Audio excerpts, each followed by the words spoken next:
دیکھیے میں جب 2013 کے الیکشن ہوئے تو اس میں کراچی میں سیکنڈ نمبر پہ پی ٹی آئی نے ووٹ کو ملے تھے. تو میں اس سسٹم کا حصہ تھا جب ووٹنگ پڑ رہی تھی. تو میں جانتا ہوں اچھی طرح کہ ایم کیو ایم جو کہ یہاں کی ایک بڑی جماعت تھی, اس کے MPs MNAs کی فیملی نے عمران خان کو ووٹ دیے تبدیلی کی وجہ سے, کہ اس کی جو باتیں تھیں. اور پھر یہ وقت 13 کے بعد وہ 18 میں عمران خان ایز اے وزیر اعظم آ گئے. لیکن آپ دیکھیں نا, بدقسمتی دیکھیں پاکستان کی, کہ ان کی کابینہ میں کون لوگ ہیں؟ وہی لوگ ہیں جو کبھی نواز شریف کے ساتھ ہوتے تھے, کبھی پیپلز پارٹی کے ساتھ ہوتے تھے, کبھی مشرف کے ساتھ. تو تبدیلی تو نہیں آ سکتی. ہاں ہو سکتا ہے عمران خان کی حد تک ہم کہہ سکتے ہیں کہ شاید وہ جو ہے وہ تبدیلی لانا چاہتے ہوں, لیکن ون مین آرمی تو کوئی کام نہیں کر سکتا نا اس طرح سے. ہاں تو وہی تو ان کے ساتھ ایسے لوگ بٹھا دیے گئے, ایسے لوگ آ گئے. یا عمران خان کو مزید 5 سال انتظار کرنا چاہیے تھے, وہ یہ کہتے کہ نہیں. اچھا ان کی اپنی چوائس نہیں تھی کیا؟ ان کے کابینہ کے لوگ ان کے ساتھ بٹھا دیے گئے, ان کو دے دیے گئے, یقیناً لائے گئے ہیں نا. تو جب یہ تو کہتے ہیں ایک سلیکٹر ہے جو ہے وہ تمام سر ٹیم ہی سلیکٹڈ ہے. تو ایسے ملک چلتے نہیں نا. آپ نے دیکھا نا کیا ہوا.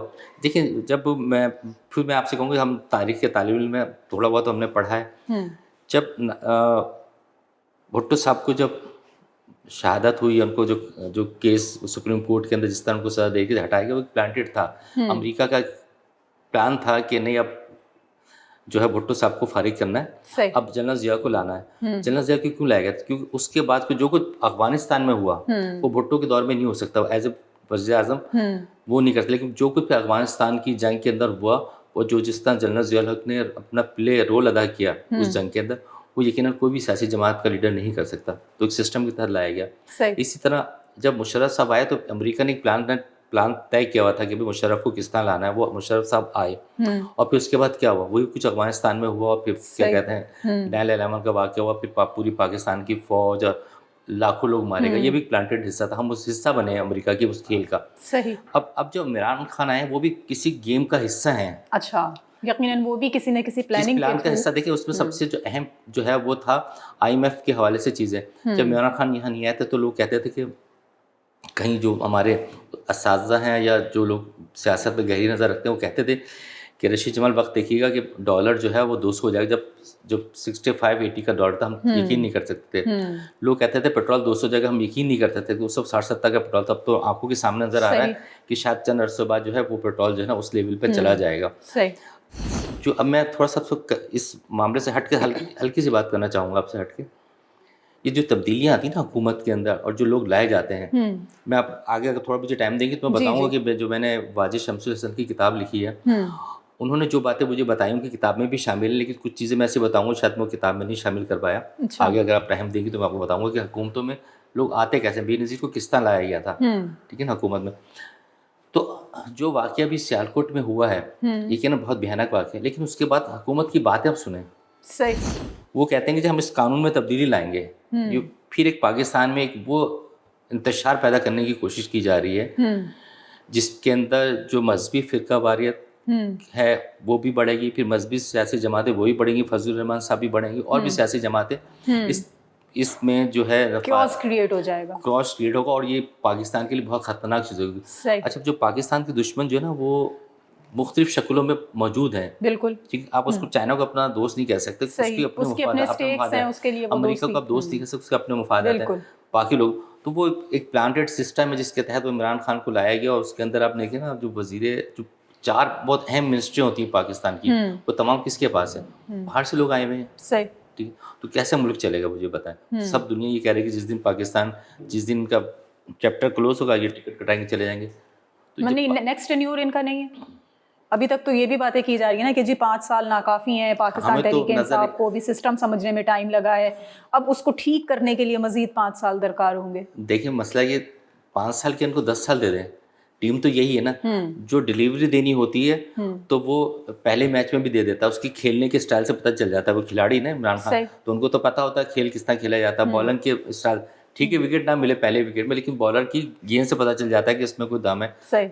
تو ان کی تو بیٹنگ بھی فیل ہے, بالنگ بھی فیل ہے, فیلڈنگ بھی فیل ہے, کیچ بھی چھوٹ رہے ہیں, پہلی گیند پہ آؤٹ بھی ہو رہے ہیں. تو مجھے نہیں لگتا کہ یہ کچھ مزید. اچھا عالمی سطح پہ پاکستان کا مجھے ایسا لگتا ہے کہ جس طرح سے میں دیکھتی ہوں خبریں، تشخص مزید جو ہے وہ مجروح ہو رہا ہے سابقہ حکومتوں کے نسبت. عمران خان وزیر اعظم جب سے بنے پاکستان کے، کیا ایسا ہی ہے یا پھر یہ لوگوں کو گمراہ کیا جاتا ہے چیزیں بتا کے؟ نہیں، آپ کے سامنے نظر نہیں آتا کہ جو ہے وہ ایک عام آدمی اگر روڈ پہ جاتا ہے سبزی لینے جاتا ہے، تو ہم ہو سکتا ہے آپ جاتی ہوں، میں تو جاتا ہوں سبزی لینے، تو جو سبزی میں 100 روپے کے لے کے آتا ہے تو مجھے اس کے لیے 300 روپے دینے پڑتے ہیں. ٹھیک ہے نا.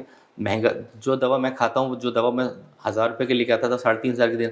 تو ایک مجھ جیسے مڈل کلاس آدمی جو ہے وہ چیزیں افورڈ نہیں کر رہا، تو پاکستان کی 80% آبادی تو بہت نیچے غربت میں زندگی گزار رہی ہے. اچھا، اور اون بھی کرتے ہیں نا، ان کے فواد چودھری صاحب کہتے ہیں کہ جی تنخواہ دار طبقے کے لیے مہنگائی ہے، اس کے لیے چیزیں ذرا مشکل ہو رہی ہیں. یہ دیکھیں، یہ لیڈر کوئی ہیں، یہ تو بنائے گئے وہ ہیں، کیا کہتے ہیں، پاپٹس ہیں جو ہر حکومت میں ہوتے ہیں، ان کی ترجمانی کر رہے ہوتے ہیں. پھر آخر میں جو ہے جب وہ ڈوب جاتی کشتی تو دوسری کشتی میں بیٹھ جاتے ہیں. صحیح. تو فواد چودھری ہوں یا شیخ رشید ہوں، تو یہ تو ہر حکومت کا حصہ بننے کے لیے تیار رہتے ہیں. جمہور کا حصہ نہیں ہے. یہ تو یہ سمجھ لیں کہ ان کی مخصوص سیٹیں ہوتی ہیں، تو وہ اس میں جا کے اسمبلی میں بیٹھ جاتے ہیں اور حکومت کا ساتھ دے رہے ہوتے ہیں. صحیح.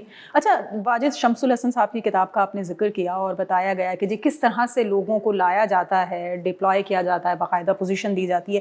تو اب تک جو آتے رہے ہیں، آ چکے ہیں، کیا آپ کا اپنا تجزیہ ہے جن لیڈرز کی ہم بات کر رہے ہیں، چاہے وہ پیپلز پارٹی کے ہوں یا نون لیگ کے ہوں یا پی ٹی آئی کے ہوں، کیا واقعی جس سوچ کے تحت لوگوں کو لایا گیا، ان کو بٹھایا گیا، وہ اسی کے تحت کام کرتے رہے یا پاکستان کی فلاح کے لیے بھی کچھ کیا؟ دیکھیں، بدقسمتی سے ہمارے پاکستان کے اندر جتنے بھی سیاستدان ہیں وہ اقتدار کے بھوکے ہیں. ٹھیک ہے. اور سازشی بھی بہت ہیں. اگر پیپلز پارٹی کی بات کریں تو وہ نواز شریف کو اگر ہٹانے کی بات ہوتی ہے، مسلم لیگ کو سب سپورٹ کر رہے ہوتے ہیں، آرمی کو، جنرل کو جو تبدیلی کرنا چاہتا ہے، یا غلام رضا خان کی سپورٹ کر رہے ہوتے ہیں، ٹھیک ہے آپ ہٹائیں، ہم آپ کو سپورٹ کریں گے. یہی الٹا ہو جاتا ہے جب نواز شریف کو ہٹایا جاتا ہے تو پھر پیپلز پارٹی اس کو بیک کر رہی ہوتی. تو ہر آدمی ایک تو سازشی ہے سیاست کے اندر، ٹھیک ہے، کوئی بھروسہ نہیں کر سکتا. دوسرا یہ کہ ہر آدمی اقتدار کا بھوکا ہے. تو جب ملک کی محبت سے زیادہ، عوام کی محبت سے زیادہ لوگ اپنے اقتدار کی بھوک ہو، تو کیسے آپ تصور کر سکتے ہیں کہ کوئی شخص جو ملک کے لیے بہتری کے لیے کام کرے گا؟ اور ہمیں اب تک اسی طرح کے سب لوگ نظر آتے رہے. یقیناً. ایسے میں آپ کو تھوڑا سا بتا دوں کہ جب بے نظیر بھٹو بہت کوشش کرتی رہیں کہ کسی طرح ان کو 3rd ٹرم الیکشن کی اجازت مل جائے، کیونکہ جو مشرف نے جو 2008 کے الیکشنز کے لیے جو کہا تھا، تو وہ نہیں، مشرف بات کرنے کے لیے تیار نہ تھا. بے نظیر نے اپنے جو ان کے ایل جی تھے اس میں ایک جو بڑا نام تھا، اس میں واجد شمس الحسن صاحب تھا، جو مختلف ممالک میں جا کے اور بے نظیر کا پیغام پہنچایا کرتے تھے کہ بے نظیر بات کرنا چاہتی ہیں، ہم بات کرنا چاہتے ہیں. تو وہ بتا رہے ہیں کہ جو وہاں کا ہوم آفس ہوتا تھا یا فارن آفس تھا، اس کا کہ جو ہے 3rd آفیسر جو ہوتا تھا وہ بھی ان سے بات کرنا یا ٹیلی فون اٹینڈ کرنے کے لیے تیار نہیں ہوتا تھا. اچھا. لیکن جب مشرف پہ تیسرا حملہ ہو گیا پاکستان میں، اور ان کو یہ محسوس ہوا امریکہ کو کہ نہیں، مشرف کسی وقت بھی کسی حملے میں مارے جا سکتے، تو انہوں نے اس وقت بے نظیر سے خوب رابطہ کیا اور ان سے کہا کہ ہم آپ سے ملنا چاہتے ہیں. اس کا مطلب انہوں نے پلان اپنا کیا کہ ہم بے نظیر کو لائیں گے. تو انہوں نے پھر وہ پوری ملاقات ہوئی، دبئی میں ملاقات ہوئی. بے نظیر سے کہا گیا کہ آپ دبئی جائیں، پھر مشرف صاحب کہا کہ آپ دبئی آئیں، پھر دونوں کی ملاقات کروائی گئی، پھر چیزیں طے ہوئیں. نہ تو مشرف بات کرنے کے لیے تیار تھے، نہ بے نظیر کو مشرف پہ اعتماد تھا. لیکن ان قوتوں نے جو پاکستان میں اقتدار تبدیل کرتی ہیں اور تبدیل کرنا چاہتی، تو انہوں نے وہ سب ارینجمنٹ کی. تو یہ جو عمران خان صاحب کی جو ہے آنا یہاں پاکستان کی سیاست میں اور وزیر اعظم بننا، وہ بھی کسی نہ کسی سسٹم کا، کسی نہ کسی گیم کا حصہ ہے. اور آپ دیکھیے گا آنے والے وقت میں بہت چیزیں جو ہیں وہ خطرناک آتی جا رہی ہیں. اچھا، بہت حد تک ضیاء صاحب کے دور کے بعد جو کچھ ان کی پالیسیز رہیں یا جو کچھ وہ چھوڑ کے چلے گئے، اس کا عمل درآمد جو ہے وہ کہیں نہ کہیں کسی نہ کسی طور پر دیکھا جاتا رہا ہے. لیکن جب سے یہ پاکستان تحریک انصاف یا عمران خان کی حکومت آئی ہے، تو کہا جا رہا ہے کہ جی ضیاء کی باقیات لوٹ آئی ہیں اور وہی تمام تر چیزیں ریوائیو ہو رہی ہیں اور وہی تمام تر چیزیں کچھ شکل تبدیل کر امپلیمنٹ کرنے کی کوشش کی جا رہی ہیں. تو یہ ضیاء کی باقیات والا ہی دور ہے، ابھی ہم اسی وجہ سے مزید سفر کر رہے ہیں. دیکھیے، میں نے آپ سے پہلے بھی کہا نا، ہمارے ہاں سیاست دانوں میں منافقت بہت ہے اور کئی چہرے ہیں. نواز اتفاق سے کچھ چہرے جو ہیں وہ 5 سال 10 سال کے بعد جو ہے پردہ اٹھتا تو پتہ چلتا تھا. عمران خان کو بھی آئے ہوئے 3 سال، ان کی بھی چہرے کے بہت سے پردے ہیں. تو ہمیں ایک کھلاڑی بھی نظر آتے ہیں، وہ جو ہے وہ ایک پلے بوائے بھی نظر آتے ہیں. تو پھر آج جو ہے وہ مدینہ ریاست کی بات کر رہے ہوتے ہیں. بالکل ٹھیک ہے نا. لیکن بات دراصل یہ کہ جو ابھی آپ نے سوال کیا کہ جنرل ضیاء کی باقیات، بالکل میں نے آپ کو بھی تھوڑی دیر سے پہلے بات کی تھی نا، جو سیالکوٹ کا واقعہ ہوا ہے، اس سیالکوٹ کے واقعے پہ آپ وہ عمل درآمد کرائیں جو کہ اس وقت کی ضرورت ہے. بالکل. یہ کہہ دینا ابھی سے کہ قانون کی سازی ہونی چاہیے اس میں، تو اس کا مطلب ہے ابھی سے لوگوں نے اس کی ریٹ میں جواب دینا شروع کر دیا. تو جو مجرم ہے اس کو آپ کے بچانے کی کوشش کریں گے نا، تو ایک طبقہ جو حضرت محمد صلی اللہ علیہ وسلم سے محبت کرتا ہے وہ اس کی محبت میں ان کے ساتھ جا کے کھڑا ہو جائے گا. صحیح. جیسے قادری جس نے پنجاب کے گورنر سلمان تاثیر صاحب کو شہید کیا تھا، تو وہ تو ہیرو بن گیا نا. ٹھیک ہے، آپ پھر دوسرا ہیرو پیدا کرنا چاہ رہے ہیں، تو آپ کو جو ہے پہلے تو یہ خود وزیر دفاع ان کے کہتے ہیں کہ جی جذبات میں آ گئے تھے سیالکوٹ کے نوجوان، اور میں بھی اگر اس عمر میں ہوتا تو شاید وہ ہے نا. جذبات کا تو جو ہمارے وزیر داخلہ ہیں ان کا بیک گراؤنڈ کیا ہے، وہ اکثر سیاستدانوں کو کہتے ہیں نا کہ اس گملے کے پودے ہیں، تو وہ بھی اسی گملے کے پودے ہیں. تو وہ تو بات ہی وہی کریں گے جو کہ کہتے ہیں ان سے کہلائی جائے گی، وہ کریں گے. لیکن یہ بہت خطرناک صورتحال ہو جائے گی اگر یہ اس قانون کو تبدیل کرنے کی کوشش کریں گے. ہاں، چیزوں کو بہتر کریں اسی قانون میں رہتے ہوئے، سسٹم کو بہتر کرنے کی کوشش کریں، جو سزا ہے سزا پراپرلی دیتے ہیں، جو واقعات ہوتے ہیں ان واقعات کو کنٹرول کرنے کی کوشش کریں. قانون تو بہت ہے ہمارے ملک میں، لیکن اس قانون پہ عمل نہیں ہو رہا. اگر قانون پہ عمل ہو جائے تو چیزیں بہتر ہو سکتی ہیں. اچھا رشید صاحب، جمہوری دور کی ہم بات کر رہے ہیں اور ایک آمرانہ دور ہم دیکھتے ہیں کہ جب یہاں پر کوئی فوجی جرنیل صدر بن جاتا ہے یا اپنی حکومت قائم کر لیتا ہے یا اس طرح کا.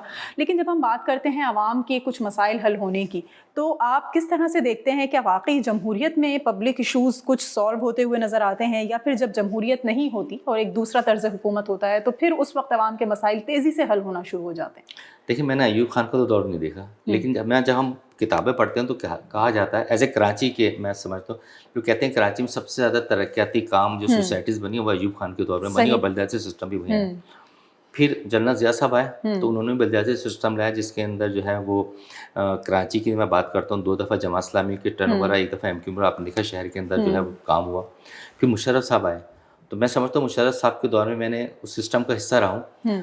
تو جو کام کراچی کے اندر ہوئے اور وہی فنڈ جو باقی جگہ بھی ملے، لیکن ٹھیک ہے وہاں کے ایڈمنسٹریشن نے جو بھی کیا، لیکن کراچی کے اندر جب کام ہوا آپ نے دیکھا شہر تبدیل ہو گیا.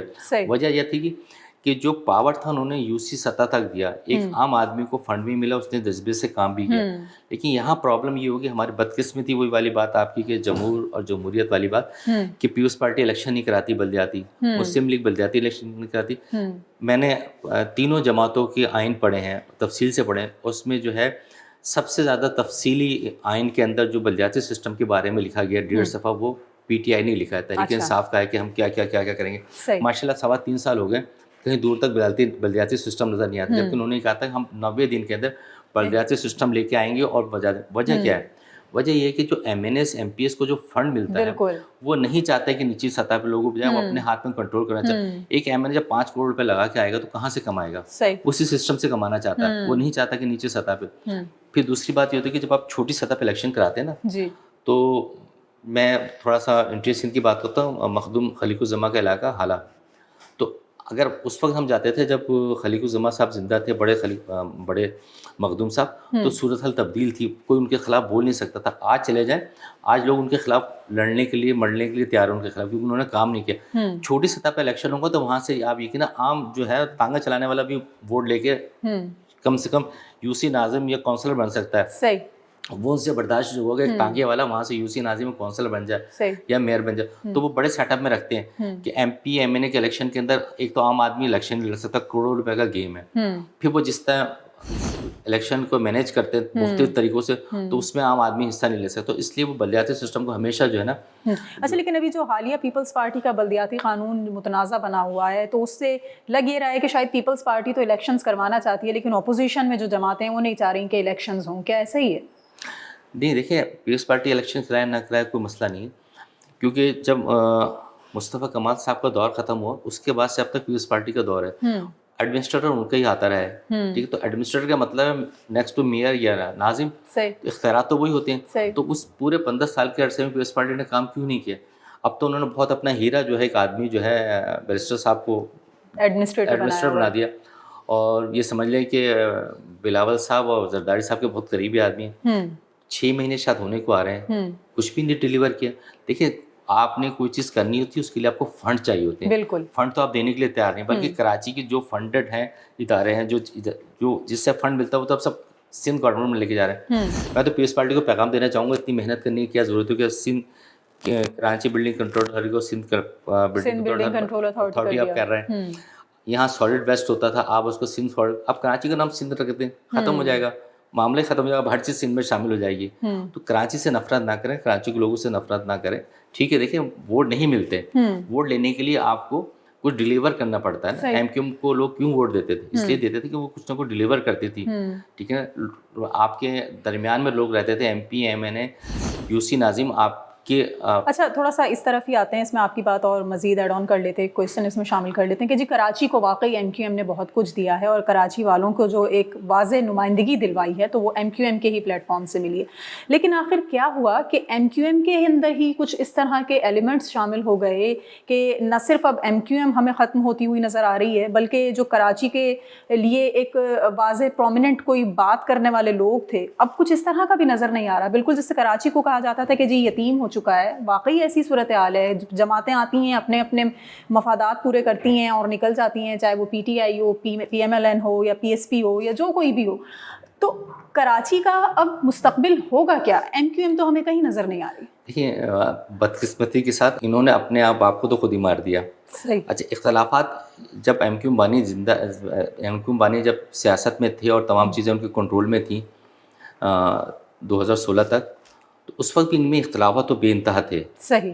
چاہے فاروق ستار ہوں, چاہے عامر خان ہوں, چاہے مصطفیٰ کمال ہوں, چاہے اور لوگ, تو اختلافات تو ان میں تھے, گروپس تھے. اور یہی وجہ تھی ہر 6 مہینے بعد, ہر سال بعد جو ہے ایم کیو کے بانی جو ہے نا وہ رابطہ کمیٹی تبدیل کر دیتے تھے, کے ٹی سی تبدیل کر دی. وجہ یہ تھی کہ ان کو انہوں نے کبھی سیٹ اپ نہیں بنایا.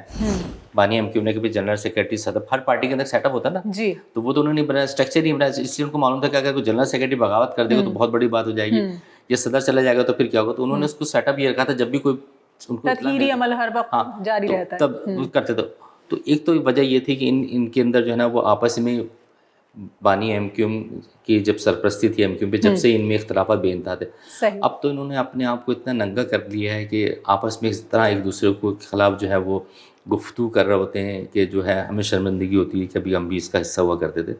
کیونکہ دیکھیں گھر کی بات گھر میں رہے اور اختلافات اس حد تک نہ جائے تو آپس میں لوگ مل جاتے ہیں. تو میں کسی صاحب کی بھائی کی انتقال ہوا تو تمام گروپ وہاں موجود تھے, آئے ہوئے تھے. تو میں نے ان سے کہا کہ بھائی آپ ایک کیوں نہیں ہو جاتے؟ کہنا ہم کوشش کر رہے ہیں ایک ہونے کی. تو میں نے کہا تو ایک ہونے میں پرابلم کیا آپ کو؟ آپ کل پیرس کلب چلے جائیں, ایک پریس کانفرنس کر دیں اور پہلے قوم سے معافی مانگی کہ ہم نے جو کچھ ایک دوسرے کے خلاف بات کی ہم معافت کرتے ہیں اور جو ہے قوم ہمارے ساتھ کھڑے ہو جائے. مسئلہ ایسا نہیں ہے. دیکھیں فاروق ستار بلاتے ہیں لیکن وہ کسی کے گھر جانے کے لیے تیار نہیں ہے. صحیح. مصطفیٰ کمال سب کو بلاتے ہیں کہ میرے ساتھ آ جائیں, لیکن وہ کسی کے پاس جانے کے لیے تیار نہیں. عامر خان سب کو بلاتے ہیں کہ میرے پاس آ جائیں, لیکن وہ کسی کے. تو انہیں اپنی اپنی جو ہے وہ جو پاکٹ ہے نا اس کی فکر ہے, کیونکہ جتنا بھی حصہ ان کے پاس ہے, لیکن انہیں قوم کی, اس شہر کی کوئی فکر نہیں ہے. دیکھیں جو کچھ ایم کیو نے شہر کے لیے کیا, اس کے وجہ سے کچھ دشمنیاں بھی ہوئی, مخالفت بھی ہوئی, سیاسی مخالفت ہوئی. اب تمام لوگ جو ہے وہ ہتھیار لے کے بیٹھے ہیں, کچھ سامنے آ کے لڑ رہے ہیں, کچھ جو ہے خاموشی سے ایم کیو کو جو ہے وہ نقصان پہنچا رہے ہیں. نقصان کس کا ہو رہا ہے؟ کراچی کا ہو رہا ہے. بالکل ٹھیک ہے نا. ایم کیو کو تو نقصان کچھ بھی نہیں ہے, کیونکہ ایم کیو تو اس وقت کہیں نہیں, لیکن کراچی کا ہر شہری چاہے وہ کوئی بھی زبان بولتا ہو لیکن اس کو تکلیف پریشانی ہے. اگر سیوریج کسی علاقے کا خراب ہے, اگر کسی علاقے میں پانی نہیں آیا, اگر کسی علاقے میں روڈ ٹوٹے ہوئے, یا کسی علاقے میں ٹرانسپورٹ سسٹم بالکل تباہ برباد ہو گیا, تو کس کا اس شہر میں سب مہاجر تو نہیں رہتا. اس کے اندر کراچی کے اندر 45% مہاجر ہے, 60% دیکھیے نا دوسری زبان بولنے والے لوگ. تو ہر آدمی جو ہے نا اس کے اندر سفر کر رہا ہے. تو اگر کوئی بڑی جب عمارت گرتی ہے, کوئی پہاڑ گرتا ہے نا, تو جو نیچے کی جگہ تو اس کو سب کو نقصان ہوتا ہے. جب ایم کیو ٹوٹی, تباہ برباد ہوئی, تو اس کا نقصان یہ ہوگا جو نیچے جتنے تمام لوگ تھے ان کو نقصان اٹھانا. اچھا آج کل بڑا ذکر چل رہا ہے عشرت العباد صاحب کا, اور گو کہ یہ ہر کچھ عرصے بعد دوبارہ سے زندہ ہو جاتا ہے اور اب ایک مرتبہ پھر جو ہے وہ منظر پر آئے. تو کیا کوئی فارمولا بن رہا ہے؟ عشرت العباد کسی پوزیشن میں آ رہے ہیں, کراچی کو ہولڈ کرنے آ رہے ہیں, کوئی نئی پارٹی بن رہی ہے, کیا بن رہا ہے؟ پہلے تو عشرت العباد صاحب یہ بتائیں کہ انہوں نے شہر کے لیے کیا کیا ہے, کیا ڈیلیور کیا ہے. مطلب اگر آپ کو اس شہر سے محبت تھی, لیڈر تو ہوتا نا جو بے نظیر تھی نا لیڈر, کہ جب اس کو پتا تھا, اس کو اسٹیبلشمنٹ بتا رہی تھی کہ آپ پاکستان مت آئیں, آپ کو قتل کر دیا جائے گا, آپ کی جان کو خطرہ ہے, آپ الیکشن جیت جائیں گی, جب وزیر اعظم بن جائے تو واپس آ جائے گی. لیکن وہ اپنی قوم کی خاطر آئی نا, عوام کی خاطر وہ مر گئی. لیکن یہ تو وہاں دبئی میں بیٹھ کے ٹھنڈی کمروں میں بیٹھ کے, اے سی کمروں میں بیٹھ کے کیسے اس طرح سیاست ہوتی ہے؟ قوم کے لیے نا، قوم تو مر رہی ہے، اس قوم کے لیے شہر میں آ جائیں. اگر آپ کا ضمیر مطمئن ہے، آپ نے کوئی غلط کام نہیں کیا تو یہاں آئیں. نہیں کسی ٹیکنوکریٹ سیٹ اپ کا حصہ بن کر آ رہے ہیں، کوئی پولیٹیکل پارٹی جوائن دیکھیں جس طرح عمران خان کی ٹیم میں بہت سے ٹیکنوکریٹس آئے نا باہر سے، یہ بھی کسی ٹیم کا حصہ بن جائیں گے. لیکن پھر آپ لیڈر نہ بنے نا، آپ وزیر بن سکتے ہیں. لیڈر کی کوالٹی الگ ہوتی ہے. لیڈر کسی قوم کو کسی کنارے پہ لے کے جاتا ہے، قوم کی بہتری کے لیے کام کرتا ہے، شہر کی بہتری کے لیے کام کرتا ہے. ہاں آپ کے ذاتی مفادات ہیں تو آپ وزیر بن جائیں، گورنر بن جائیں، اور اپنا جو پہلی تنخواہ پہ کام کرتے تھے دوبارہ اسی تنخواہ پہ کام شروع کر دیں. صحیح، ٹھیک ہے. اچھا، ایم کیو ایم پاکستان کے نام سے تو نظر آتی ہے کہ جی اس وقت ملک میں جماعت ہے، منسٹریز بھی اس کے پاس موجود ہیں، لیکن جو ایم کیو ایم تھی جس کے بانی الطاف حسین صاحب تھے اور ان پر پابندی کے بعد سے ہی یہ تمام تر ہم نے زوال کا دور دیکھا، کیا ایک مرتبہ پھر ان کی واپسی ممکن ہے؟ کیونکہ کراچی کی دیواریں تو بہت کچھ بتا رہی ہیں، کراچی کے دل بھی بہت کچھ بتا رہے ہیں، لیکن لوگ بولنے کے تیار نہیں ہیں. ابھی تک کے حالات ایسے نہیں لگتے. آج کے کل کیا ہو جائے پتہ نہیں، لیکن آج کی تاریخ تک کے حالات ایسے نہیں لگتے کہ جو ہے کوئی تبدیلی آ جائے اسٹیبلشمنٹ کی طرف سے. کیونکہ بہت کچھ ایسی چیزیں ہیں جو کہ ان کی طرف سے ہوئی ہیں، خطائیں غلطیاں ہوئی ہیں جو کہ کنٹینیوٹی ہوتی رہی ہے. اور پھر کوئی پیچھے کوئی ایسا آدمی بھی نہیں ہے جو ان چیزوں کو لک آفٹر کرے دیکھے، کیونکہ وہ تو ان سے بات نہیں ہو پا رہی. لیکن بیچ کے لوگ ہوتے ہیں جو بات کرتے ہیں، ان پہ کوئی بھروسہ کرنے کے لیے اعتبار نہیں. جیسے ایشور دربار صاحب نے کہا کہ میں بیچ کا آدمی ہوں اور اس طرح کوشش کروں گا، لیکن وہ بھی قابل قبول نہیں دونوں کے لیے، نہ پاکستان کی اسٹیبلشمنٹ کے لیے قابل قبول ہے اور نہ ایم کیو کے قائد جو ہیں وہ ان پہ بھروسہ کرنے کے لیے. ابھی کراچی والوں کو انتظار کرنا پڑے گا تھوڑا سا اور صورتحال بہتر ہونے کے لیے. دیکھیں کراچی کی ذمہ داری صرف ایم کیو کی نہیں ہے، یہ سب بانی ایم کیو کی نہیں ہے. کراچی کی ذمہ داری ہر اس جماعت کی ہے جو یہاں حکومت کرتی ہے. وہ پیپلز پارٹی بھی شامل ہے اور ووٹ بھی لیتے ہیں، تحریک انصاف بھی ہے اور ایم کیو بھی ہے.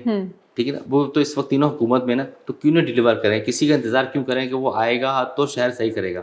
اختیار تو آپ تینوں کے پاس ہے نا. بالکل. یہی وجہ ہے کہ جب 5 سال گزر گیا، جب کوئی ڈیلیور نہیں ہو تو پھر لوگوں نے پیچھے دیکھنا شروع کر دیا. اگر یہ ڈیلیوری دے دیتے اور یہ لوگ شہر کو بہتر کرتے تو یقیناً زندگی موت سب کے ہاتھ میں. بھٹو صاحب چلے گئے، بھٹو صاحب کا نام زندہ ہے، لیکن ان کی جماعت تو کام کر رہی ہے نا، اچھا کرے برا کرے، لیکن سسٹم کے اندر تو ہے نا.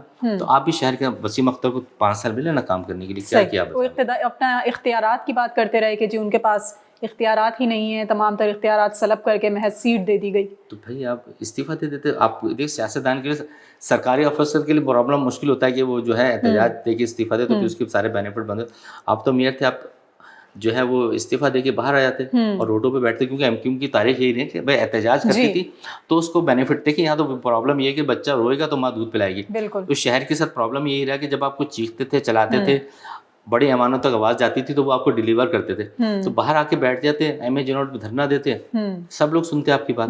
لیکن کرسی کے مزے بھی لینے تھے نا، جو سہولیات تھیں، جو فیسلٹیز تھیں، اس کو کس طرح سے چھوڑ سکتے تھے. بہت اچھی سر بات چیت رہی آپ سے، اور چونکہ وقت مختصر ہے لہٰذا مزید گفتگو پھر انشاءاللہ کسی اور پروگرام میں آپ کے ساتھ کریں گے. اور رشید جمال صاحب کے ساتھ ہم نے ڈسکس کیا کہ آخر کیوں جمہوری ادوار میں جمہور کی ہی خدمت نہیں ہو پاتی، اور جس طرح سے ہم نے ان کی باتوں سے اندازہ لگایا اور یہ اخذ کرنے کی کوشش کی کہ چونکہ جمہوری نظام بھی اگر پاکستان میں ہم دیکھتے ہیں اور جمہوری نظام کے موجود لوگ بھی اگر دیکھتے ہیں تو وہ بھی کہیں نہ کہیں کسی نہ کسی کی ایما پر ایک پلاننگ کے تحت جو وہ بٹھائے جاتے ہیں، اور ان کے چونکہ پالیسیز کچھ اور ہوتی ہیں، ان سے کام کچھ اور لینا ہوتا ہے، لہٰذا جمہور کی خدمت کرتے ہوئے ہمیں وہ جمہوری جو حکمران ہیں وہ بھی نظر نہیں آ رہے ہوتے. بہرحال جمہوری نظام ہو یا آمرانہ حکومت ہو یا فوجیوں کا دور حکومت ہو، پاکستان میں عوام کی خدمات کی اگر بات کی جاتی ہے تو کسی نہ کسی حد تک ہمیں آمرانہ دور میں یا فوجیوں کے دور میں پبلک ایشوز سالو ہوتے ہوئے ضرور نظر آئے ہیں. لیکن جمہوری دور حکومت میں چونکہ حکمرانوں کا یا ایوانوں میں بیٹھے ہوئے لوگوں کا لالچ اور ہوس ختم نہیں ہوتا اور اقتدار کے مزے لینے کے لیے محض وہ ان سیٹوں پر آتے ہیں، لہٰذا عوام کے مسائل میں صرف اور صرف اضافہ ہوتا ہے اور وہ ختم نہیں ہو سکتے ہیں. تو آج ہم نے کچھ یہی بات کی کہ کس طرح سے جمہور کے مسائل ختم ہوں گے اور کیا پاکستان کے تاریخ میں اتنے سالوں میں ہوتا رہا ہے جس کی وجہ سے مسائل نہیں حل ہو سکے. بہت شکریہ آپ کا سر ایک مرتبہ پھر، اور پھر کسی اور موضوع پر انشاءاللہ آپ سے تفصیلاً گفتگو کریں گے.